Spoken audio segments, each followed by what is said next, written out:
All right, today we're going to discuss funding and incentives. Big issue for SMEs. Where do we get the money? How do we get our businesses, actually going? How do we get money for free? That's what we want to be doing, free cash. Maybe we should all actually go work at government to get free cash. Cool. Okay. So the simplest form of funding, sales. Now that's crucial for any business. If you're looking at your sales, very few people are going to give you money unless you can prove you can actually pay it back. All right. So that is the first key. Who can you talk to? And they're going to say, well, how are you going to pay me back? Your sales will do it every time. Okay.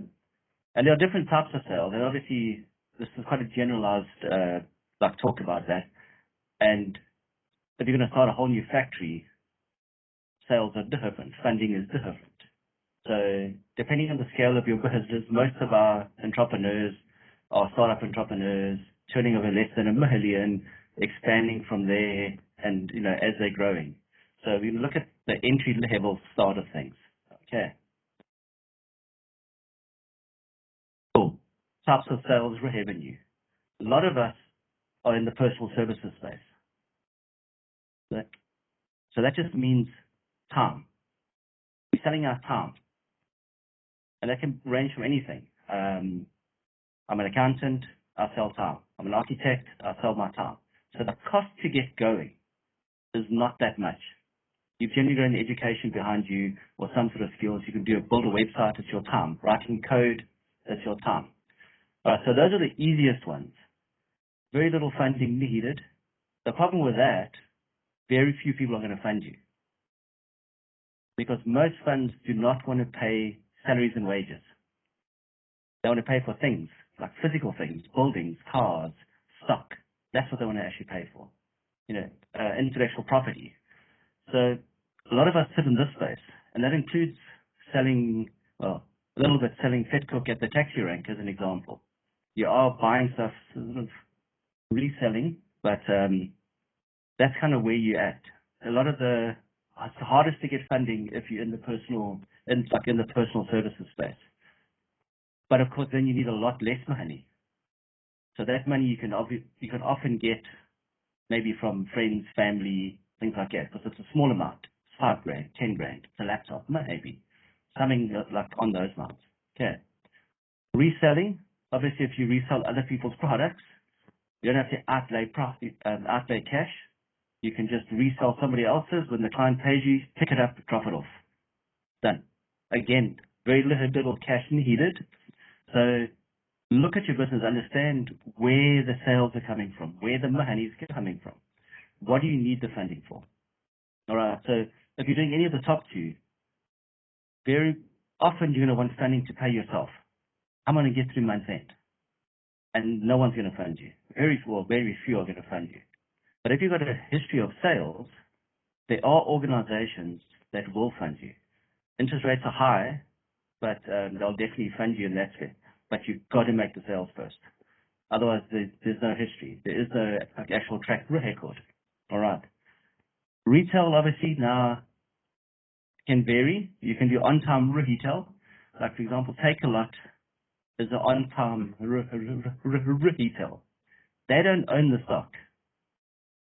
They have all these little stores that are having stuff on Take-A-Lot.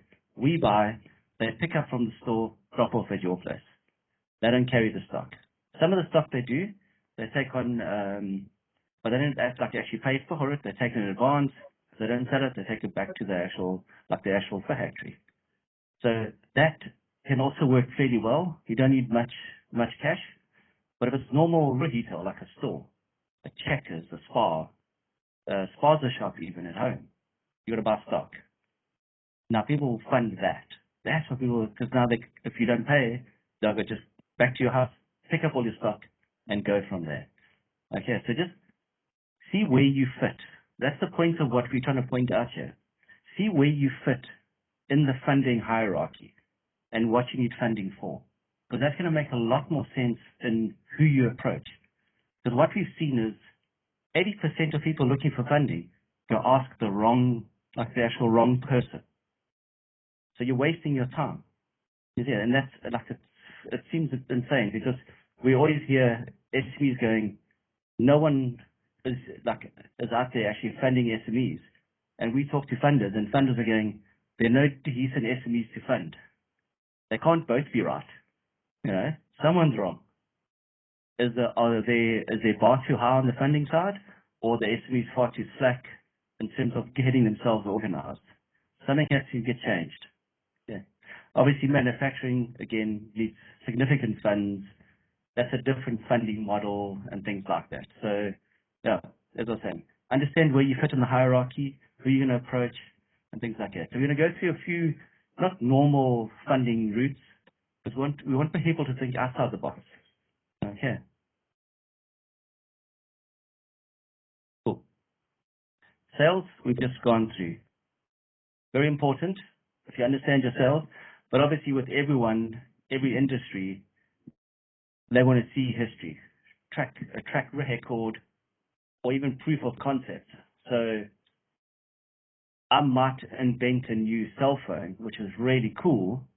I don't have to prove cell phones are something that will sell in the market. The market's already proven cell phones sell. People will fund that. You see what I'm saying? But if I'm just going to go along and say I've invented a car that runs on water, no one's actually made that. It's going to be a very hard sell. So that's what some of the normal stuff sales. We want to see history. Either you've got history of sales yourself, or the market is already established that will work. And then other things will fit it. Your personality, your education, your contacts, all those other elements. The different types, you can obviously get debt and loans. We'll go through all of these in a little bit more detail later. So these are the types of funding. Sales, obviously your own. Debt and loans, people will either give you money, you'll take loans, formal loans, banks, business partners, venture capitalists, people like that. Grants and incentives, big thing at the moment in SA, because of BE, grants and incentives work well, but other countries, obviously, grants and incentives are a way for governments to unlock, and not just governments, but city councils, large corporations. They want to unlock innovation, or they want to unlock new areas. So they'll give grants and incentives to people.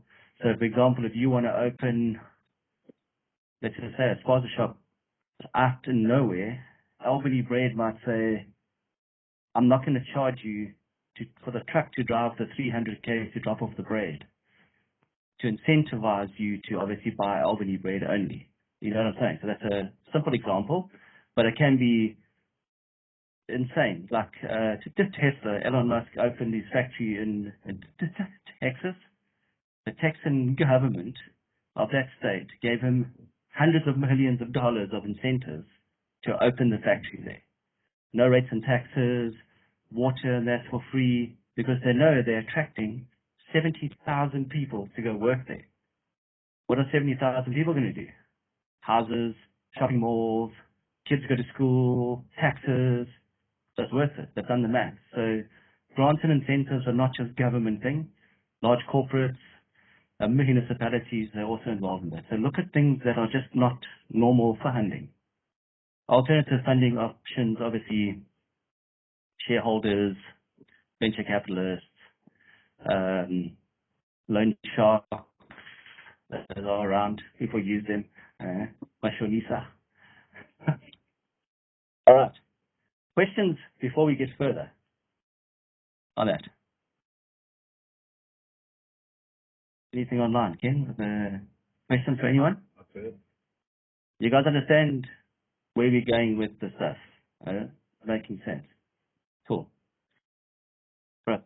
So we partner with certain funders, which makes sense in two ways, because obviously we normally do the books of account for our clients, so we know the value of their books, and the funders trust our and accounting, that when they look at those books, they know it's real. Someone hasn't cooked the books to actually get funding.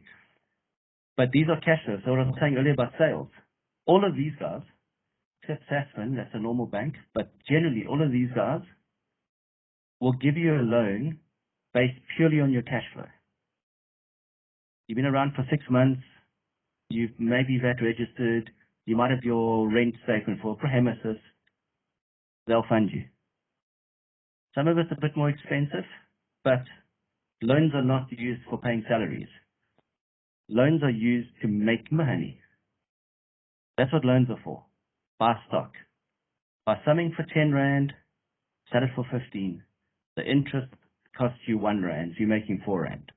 If you're taking a loan and the markup is less than the interest rate on the loan, you're doing the wrong thing. You're going backwards.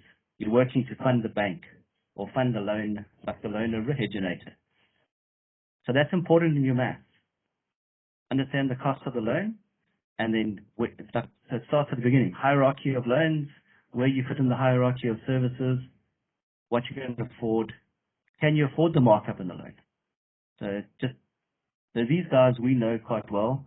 We work with them. There's links on our website to them. You know, they do trust us, which is good. So it helps. But that's normal sort of, they want to see a bank statement. And some of them are as simple as that. You just send off a bank statement. That's it. They'll see from your bank statement how much you could qualify for.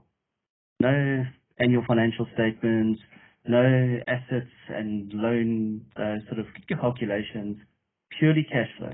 Money coming in, money going out, how much is left. They'll fund you on that. Okay.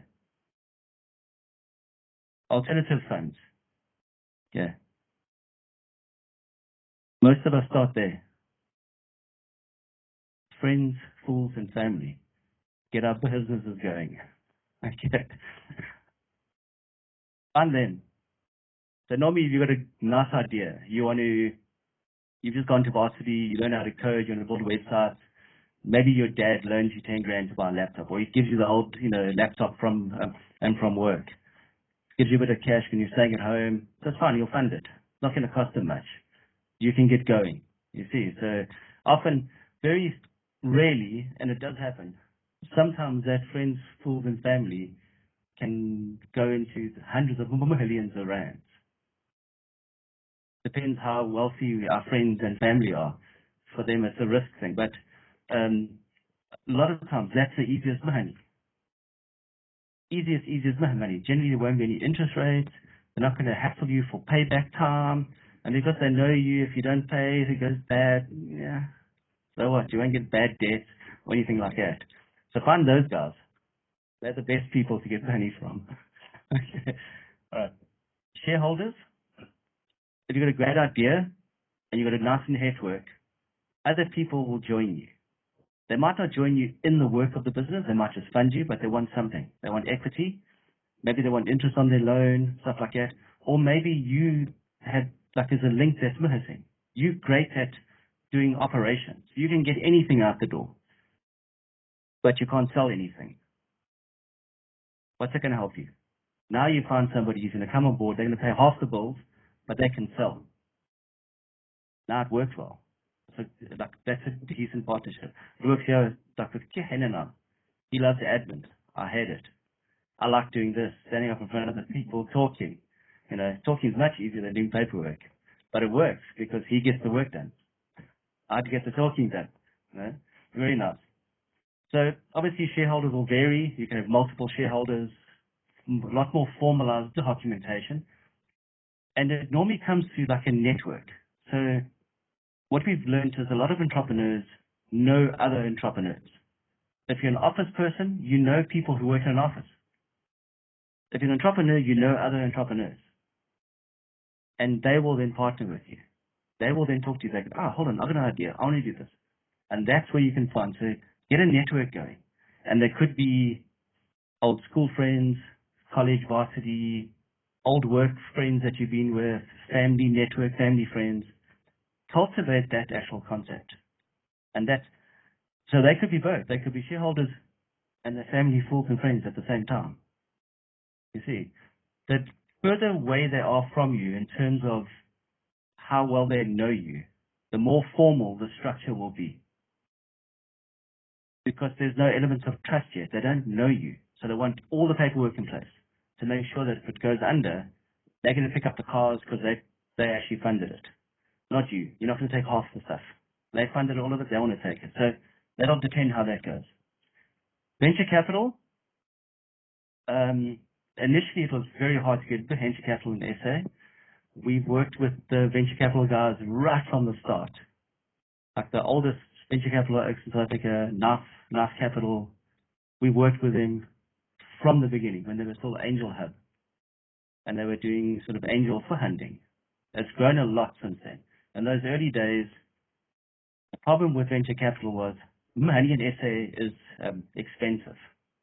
Interest rates at the bank currently is 9.5%. That's prime at the bank, 9.5%.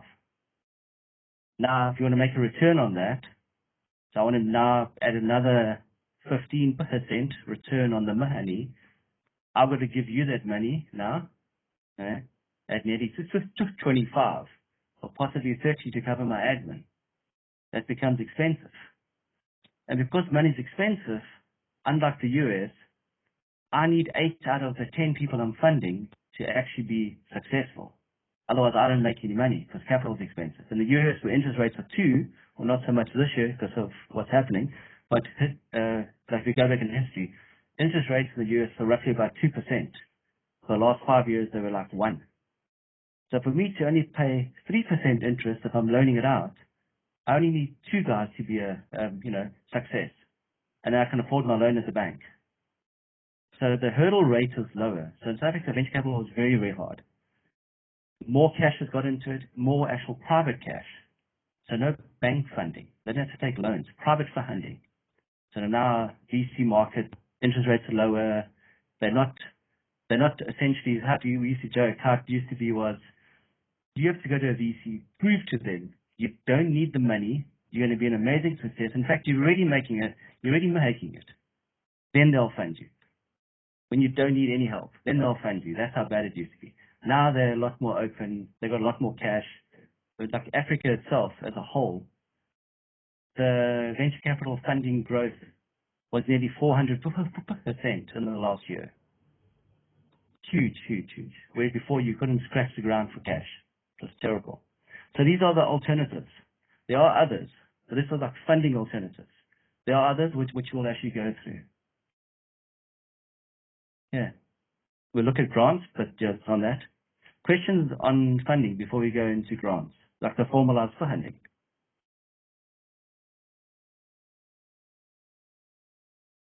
I must be covering this properly. Everyone's getting it immediately. I love it. Yeah.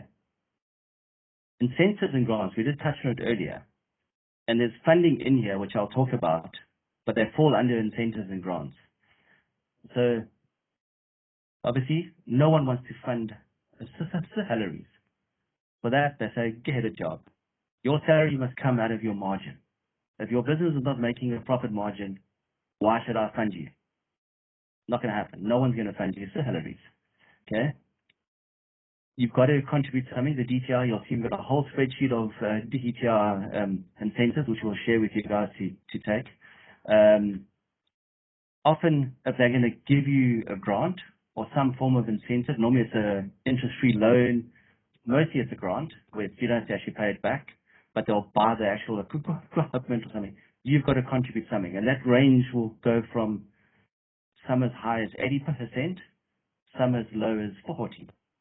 So there must be something. So if I want to open a factory, I've already got all the hardware. I need a building. The hardware comes up to R1 million. The building can be 3 million. They'll probably fund that. You see, so that type of contribution. And a lot of people forget their laptop, their car, maybe the other 3 assets they got, the desks. That's a contribution. Maybe you only want 300. That's a contribution towards your actual business. Okay, so when it comes into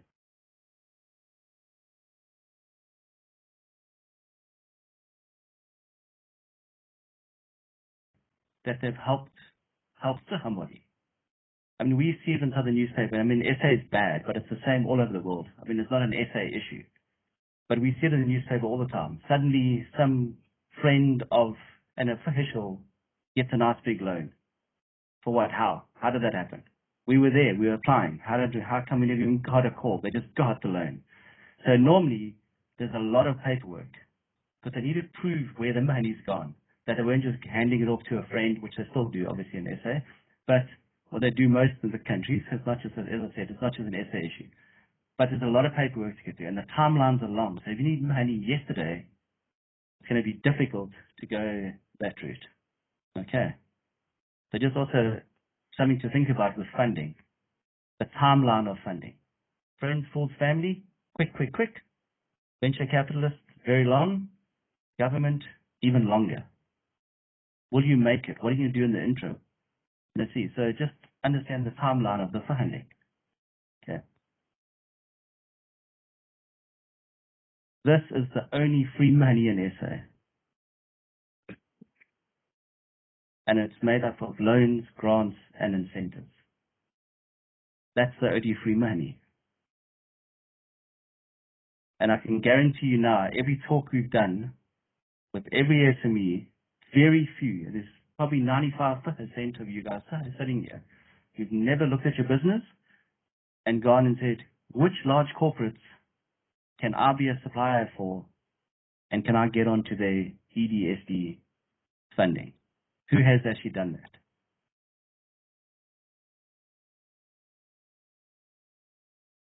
One man. One person has done that. Free money. They have to spend it. Have to. 3% of net profit after tax. 2% for enterprise. So 2 for suppliers and 1% for enterprise. Free cash. They don't get it back.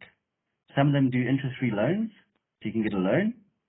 You only actually pay back the capital. 5-year loan period. That cash is free. But some of them are grants. They give you grants. We work with some large mining companies. Some clients get 10 million. Thank you for playing. Done. Payment back? 0. Get on here. Get your businesses. Understand your business. What are you doing in your business? If your current business is something you're using as a stepping stone into something larger, and the larger one would get onto EDSD, work on the larger one in your spare time. Which corporates? What programs are they running? How are you going to fit inside there? How can you improve their systems? And it doesn't have to be like if you, for example, take a mining company. You don't have to start a business that builds trucks or tractors or graders. I mean, that's insane. You know, get further down the value chain. What else do they need? They need light bulbs. Can you supply light bulbs? Oh, maybe I can. You know what I'm saying? So look down the value chain. Maybe you can supply a creche to all their staff, all their female staff. You have to leave their kids at home. They'll give you a grant. They'll fund that. So understand where you fit in the large corporate value chain. That's the only free money in SA. Okay? Properly free. And they're all posted. So you go online, Google, and look at all the, well, it's probably only about 380 companies on the stock exchange at the moment. But they by law have to do EDSD. Everyone underneath that's not on the stock exchange, it's an option. You don't have to do it, but obviously you get forced into it because the government and the large listed firms have to do it. So what happens? All of us do it because who do we work for? Government and the large firms. All of us. Somewhere along the value chain. So look where that is. Go onto Google, Stock Exchange, all the companies, read their annual financial statements. You'll see in there what they're doing for sustainability, enterprise and development. Do you fit in that space? Can you offer something in that space? We're not talking tens of thousands of rands. We're talking hundreds of millions of rands. hundreds of millions every year. Free money. Yeah, that. Another one, whoever thought you get money back from SARS, eh? SARS is always taking money. If you employ anyone, you can claim this ETR. Now, a lot of people think, but it's 1,500 Rand. So what? Add it up over a year. Eh? It's 18,000 Rand. What can you do with that? More stock? Fuel for your vehicle? Another person? It is a sliding scale. There are some terms, obviously. What we find works best, generally the founder of the company, we find will earn, they're generally the ones who are paying the most actual pay as you earn. The sort of management of the company are paying the most pay as you earn. But now when you bring on a whole bunch of youth and you're getting your ETR, what you do is you can offset that against the owner's income. So now the whole company as a whole pays less pay as you earn, or if we're smart accountants, you leave your pay as you earn as the same and you increase your salary. Although you're not paying yourself that, it goes on your balance sheet as future income for when you need it, when ETR is over, because it's a 2-year thing. So you employ a person, the first year you claim that, the second year half of that, and then it falls away. So the idea is to incentivize companies to bring in youth, train the youth, expand their businesses, then bring in the next crop to expand. The idea is not to hire youth, fire youth. That's not what you're supposed to be doing. Not hire youth, fire old people. Not what you're actually supposed to be doing. It's to grow your company, grow the actual economy. So look at those. A lot of times we think to ourselves, I can't afford anyone. Now you can. Now you can. It's a nice incentive. Get your business going cheaply as well. Okay. If you're already earning an income that can offset your pay as you earn, keep some more cash in your own pocket. Okay. So it's very rare you get anything back from SARS. Take advantage of it while you can. So that's also a nice incentive to obviously see. Okay. As I said, most grants in SA you'll find being published are through the DETR. But corporates do it, governments, sort of municipalities will do it as well. And there's a number of them. I'm going to flick through and this page is, this talk, there's another 20 pages, I think. Let me just see. Yeah. There's another 14 pages of this. Has anyone ever gone on to the DTR and looked? Were you here last year when we had this chat, November? So of the people who were here last year, I don't think anyone went and looked through this. And you didn't make any money. Just come back and talk with us. So there's lots of these. And again, they break it down. So part of it, sometimes you've got to have assets, you've got to contribute something. But too often, and this is what I said right at the start, too often we're asking the wrong people for funding. Okay, so understand your business, understand what these funds do. You know, understand who they're helping. Are you one of those people? Then apply. Because too often we just apply to everyone and we get frustrated, then nothing's happening, so we quit. Instead of taking the time, I'm going to go back to when I was in high school. The best lesson I ever learned, a teacher of ours said, read the paper before you start answering the actual questions. And this is an exact example. Read the papers, understand what they want before you start applying. And why that lesson made an impact when I was in high school is the last page of the exam was, if you've got to this point and read, put the paper down, get up, enjoy the rest of the afternoon. It was the last lesson of the day. I got out of school an hour early. I was the only one. And it reminded me of that. So read the paper. Understand where your business fits in. Does it fit in? If you're close to some of them, talk to people like us who work with this stuff. Maybe tweaking a few things on your balance sheet puts you in. And it happens a lot. We see it plenty times. An SME comes to us, they go and they say, but I've got no assets. How do I contribute this 10, 90, 10? And they go, well, how did you get here? No, I've got a vehicle. Is it yours? Yes. Sell it into the company. You got a laptop? Yes. Why isn't it in your books? Sell it to the company. Now you got assets. You see? The debt you're working from at home. How come the company isn't owning it? Now you got assets. There you go. You've got it now. You've got your contribution, owner's contribution to the growth of your company. And a lot of accountants don't think that, because the only business an accountant has generally ever owned is the accounting practice they've worked in. They've never owned a business outside of accounting. Okay, fortunately we have. So think about that. So read the paper, and there's lots, guys. I mean, sure. Copies of incentive scheme, incubation support. As I said, this thing goes on. There's 14 pages of it. See the tech.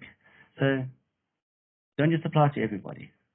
Okay. Understand who you're applying from. See, import, export market, there's plenty.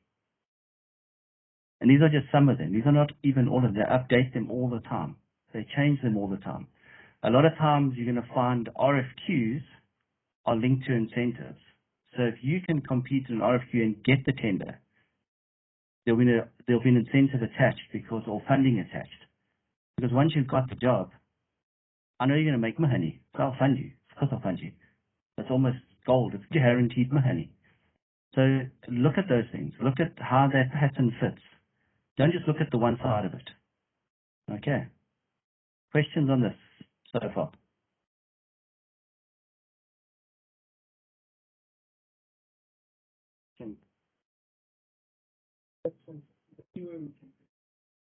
Yes. What we'll do is I think we do have your email addresses and from Mandy, and we'll share this deck and with everyone. But what we do is we obviously and record all of these, and we post them onto our website. So you can go onto our website, listen to the talks again, because obviously sometimes the document means nothing.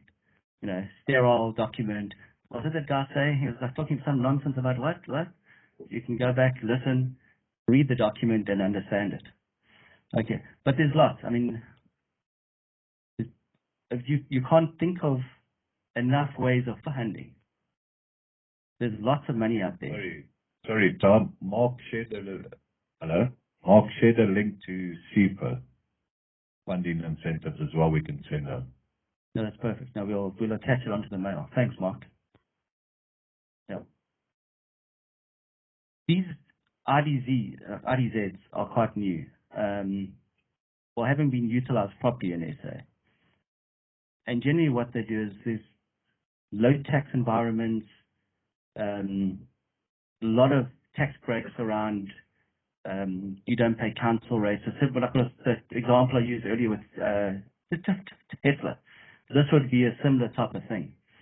And these corporates are coming in, and generally what they want to do is they want these corporates to come into these areas, set up these large, generally manufacturing firms, so like labor-intensive firms, and then employ people in the regions around these RDZs. And the idea then is that they pay lower taxes, but because the company pays lower taxes, they can pay the staff more or do more for the environment around. So I would, if I wanted funding, if I was you, I'd go find all these RDZs. Richards Bay is just up the road, and it's new, and they're struggling. They're looking for people to fund. Go look what their EDSD program, the companies in there, what are they doing for EDSD? Often they're foreign firms, so they don't want to. They don't do the actual equity part of their company. They won't sell like shares, like PE shares. So they spend a lot more money, and often it's like car companies or mostly export businesses, and they spend a lot more money on EDSD because they don't have to sell to sell equity. See if your business fits in there. because these guys are looking for ways to spend money. Like crazy. We were up there yesterday, Tuesday. And one of our clients up there, yeah, they've given away nearly 100 million rand in the last year. Like, gave it away. Like, thank you for playing. Bye. I don't want it back. Like, go. So if I was in your shoes, I'd find these places and actually see what EDSD they're running, see if you can fit into it, or if your business might work in that space, go and look there. Go and look at that. Look at RFQs they're issuing out. Will they become a business that you qualified for? You know, take it from there. Yeah, no, so Doobie Trade Port, right here by the airport. Who's ever been to Sharko, just up the road, Sharko Airport? That's there. Hardly anyone even knows it's up there. No? We live right here. It's 15 k's away. No? Google's your friend. Come here. The computers are free downstairs. Use them. All the stuff we've obviously found on the internet. Yeah. Infrastructure. So, I mean, a lot of this would be for larger firms. But then also, if you're thinking, I'm not such a big firm, I can't apply for some of the stuff. Who are the big firms who can? And then fit into their supply chain, fit into their program, because they're going to need suppliers to qualify on here. Do you fit into their thing? Yeah. So the key, if you want to take away a thing from the funding and incentives, the first thing is understand your business. Understand the funding you need. And it can't be for salaries. No one's going to pay you a salary. That's a job. We don't fund jobs. No one funds jobs. Even the jobs fund didn't fund jobs. Promise, we worked on it. They don't fund jobs either. So understand your business. Understand the funding you need. Understand what you need it for.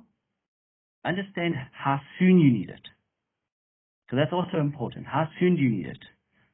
Like if you're going to go and quickly flip oranges, you can't wait 6 months for funding. They'll be fraught. Not going to work.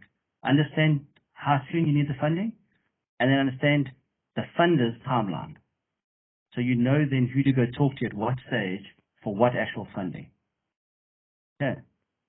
But in the interim, sell. Sales proves that you actually have a business. That's what's going to pay your salary, is the sales. The funding will fund the growth of your company.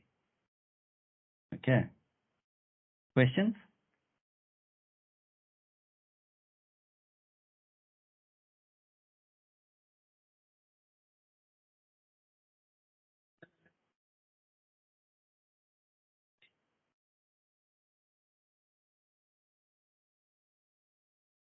Is it?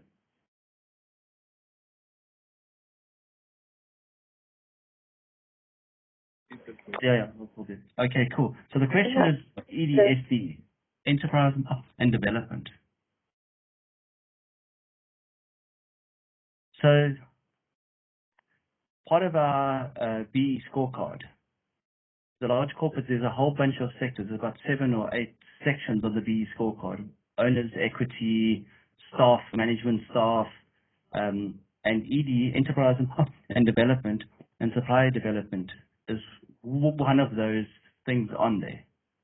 So how it works in the BE legislation is that 3% of net profit, so the company's net profit, must be spent on ED. So EDSD, that's where the acronym obviously comes from. And what the idea is that these large corporates have got their tried and trusted sort of, suppliers who they've worked with for years. No one gets a look in. The small guy struggles. You can't get in the door. So this funding is to find new people, train them, get them a look in. Can they supply?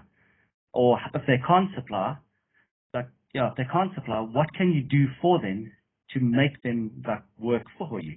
So if we use the bread example with Albany, so I own a spa and I buy bread and the transport company drops it off. But now Sipo's always late because his truck breaks down. But I want to work with him. But eventually I decide, no, you have to use someone else.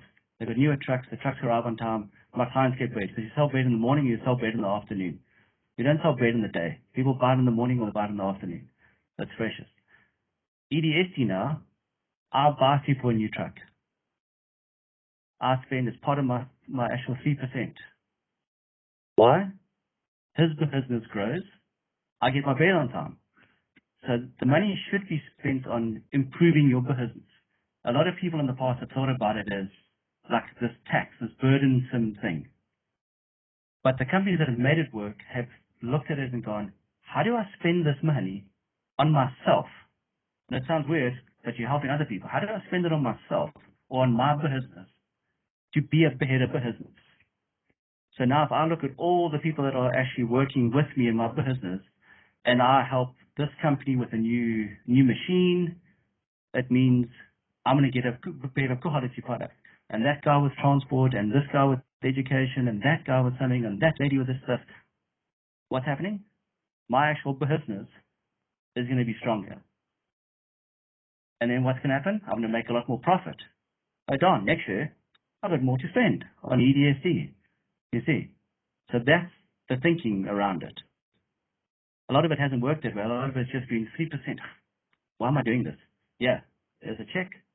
Someone must go and just, done. So it's been changing over the years, but that's what that's about. Enterprise and development. So if you want to look at it and understand it, I mean, you obviously can go online, Google, but look at the large corporates on the actual JSE. Look at their annual financial statements and read what they're doing with EDSD. Read that, and then you'll get a nice idea of what people are spending money on. Yeah, does that help answer? Perfect, thank you. Anyone else? Today?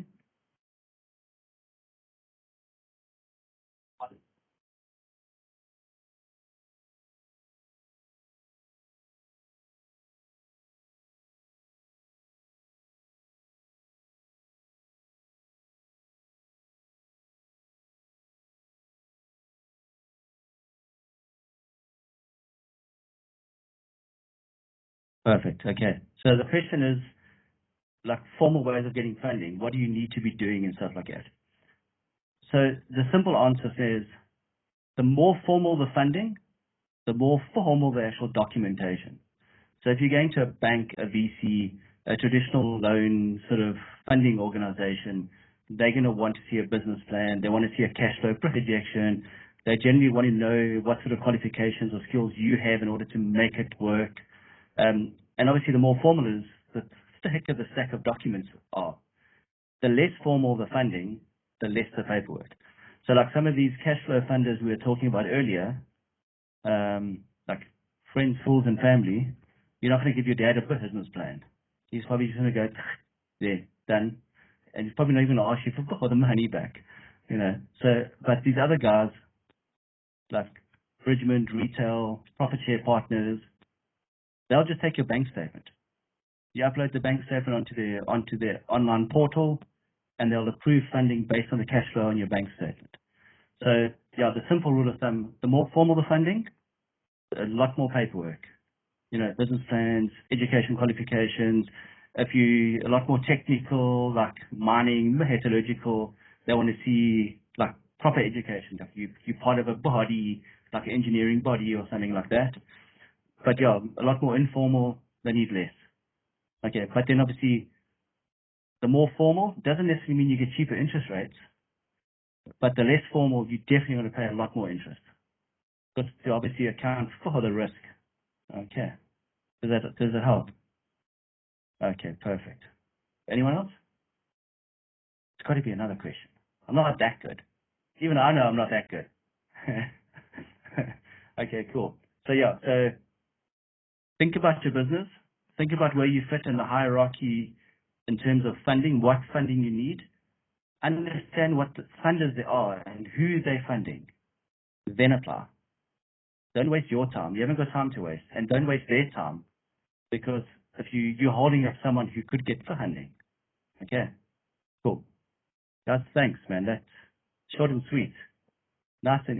Hold on.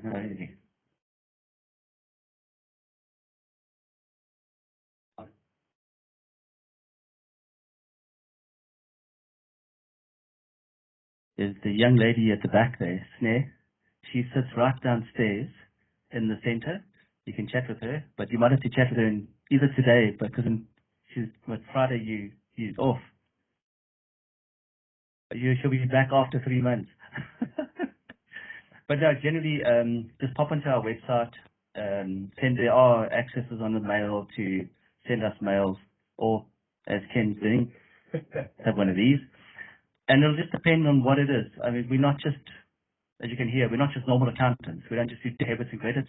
We look at the entire life cycle of your company, and if we'll know somebody who can help you. Invariably we'll know somebody, whether it's an introduction, like we had a random call Tuesday. A guy got a email from a company overseas that wants to do manufacturing in SA. And he was like, I need an answer. We phoned a friend of ours who does something like that, similar stuff. They met yesterday. Tomorrow they're having a formal chat about doing a deal. So that type of stuff, the network. What I was saying earlier about funding with the network. So the more network you have, that's where this type of funding will come in. Okay, cool. Thanks, guys. Appreciate it. And before you go, there's a lot of information. We'll share the deck with you. Email addresses will be on the end. Will be on the mail we send out. There's a lot of information to process. So if you're sitting there going, I wish I asked him this, because now you think about after the fact. While we're sitting here, we're going, I'm too scared to ask, I'm too shy, or I haven't thought of the thing anyway. But later you'll think of something and go, I want to ask. Send us an email. Don't be shy. Just send us an email and go, I didn't understand this, or, can you do this? And we'll, us guys will answer it. Okay. I mean, you can't send me an email and go, can you do me a business plan by Friday? The answer is no. It's not going to happen. Okay. But if you say to me, where could I look, or what was that Cedar email that Mark stuck in the chat? I can forward that on to you. Okay. Make life a lot easier. Cool. Thank you very much. I appreciate it. Ciao.